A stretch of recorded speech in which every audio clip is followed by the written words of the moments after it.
Hey guys, welcome back to Life Up Education TV. In today's video, we're gonna explore more Japanese idioms that I think it's kind of cool to use moving forward with your life. Okay, I got 5 here. Okay, the first one goes, 残り物には福がある. Explanation: There's a lack in the last remaining. There's a lack in the last remaining. And I wanted to talk about this because it's so beautiful. I wonder if my this kindness, zen, significance, this part of the personality comes from this Asian imprint, or just by the fact that I grew up in Japan. But Japan has this kind of cool idiom where basically it teaches people to seek out beauty in life in a simple thing. And even in I guess first of all, I think when it comes to recycling, reducing, reusing, this kind of thing, Japan is top notch because of this, this is the very reason, we like to seek out beauty for remaining. Remaining is something that we assume nobody wants, right? Therefore it is remaining, but we look for lack in it because we treat everything with significance, right? And I think this is beautiful, so I wanted to bring it out. Okay, the next one, 継続は力なり. Translation: Continuance is power and strength. And actually this is interesting. I have a boxer friend. He's a French guy who lives in Shibuya, and we were talking about how does boxer from France or from other country versus Japanese boxer, how are they different? And then one way he described why Japanese boxers are so strong is because of the dedication, because of the work ethic, because how willing they are, right? Because they can't outwork physics wise, they can't outwork Western guys with big muscle, with more naturally fortunate physics, but they are so dedicated and they outwork people by the work ethic, sickening work ethic.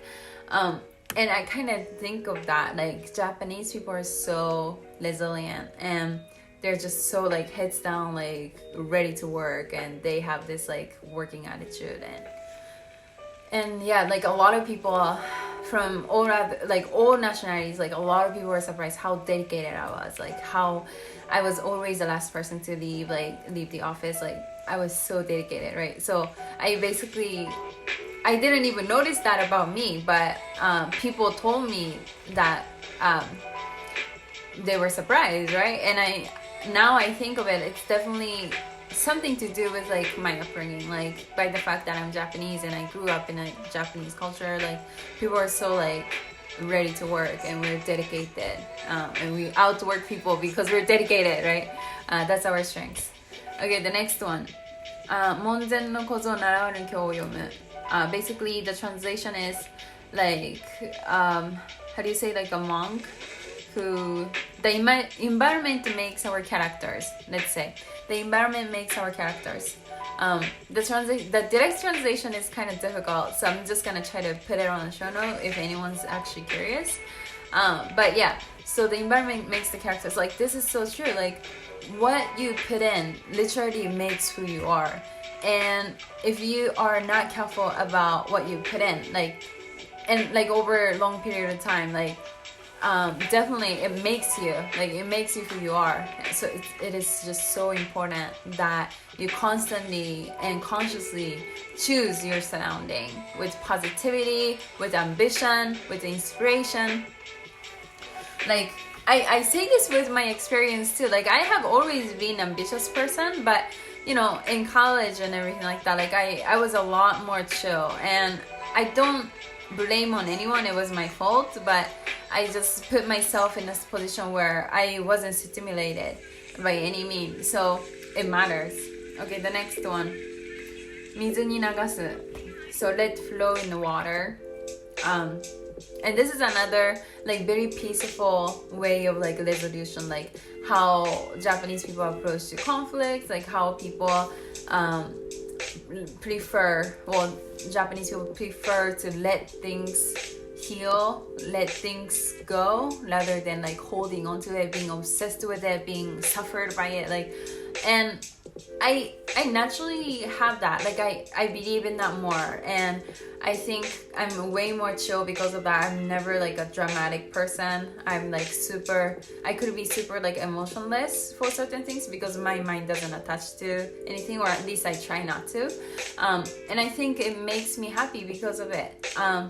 Okay, the last but not the least is 一を聞いて十を知る. A word is enough to the wise.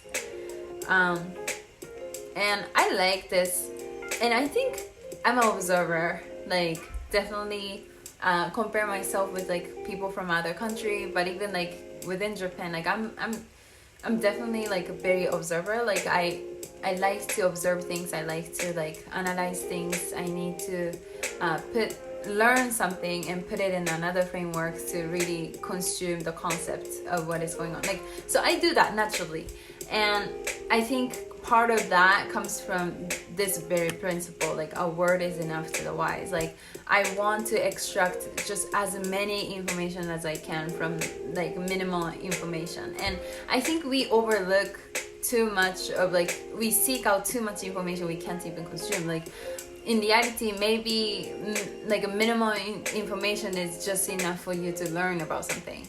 So that's kind of my style. That being said, this was the end of the video. Thank you very much as always for watching. I will see you guys in the next video.